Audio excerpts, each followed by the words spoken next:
Tekkali incharge పదవి నుంచి Duvvada సీనును తప్పించింది YCP high command. Duvvada స్థానంలో పేరాడ తిలక్ను నియమించారు వైఎస్ జగన్. 10 రోజులుగా వాణి, మాధురి, దువ్వాడ సీను వివాదం రాష్ట్ర స్థాయిలో చర్చనీయాంశమైంది.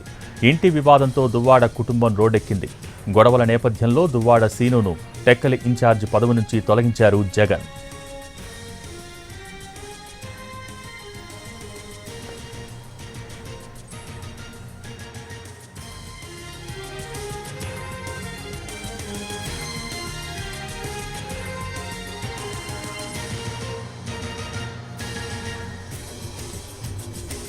టెక్కలి ఇన్ఛార్జ్ పదవి నుంచి దువ్వాడ సీనును తప్పించింది వైసీపీ హైకమాండ్. దువ్వాడ స్థానంలో పేరాడ తిలక్ను నియమించారు వైఎస్ జగన్. 10 రోజులుగా వాణి, మాధురి, దువ్వాడ సీను వివాదం రాష్ట్ర స్థాయిలో చర్చనీయాంశమైంది. ఇంటి వివాదంతో దువ్వాడ కుటుంబం రోడ్డెక్కింది. గొడవల నేపథ్యంలో దువ్వాడ సీనును టెక్కలి ఇన్ఛార్జ్ పదవి నుంచి తొలగించారు జగన్.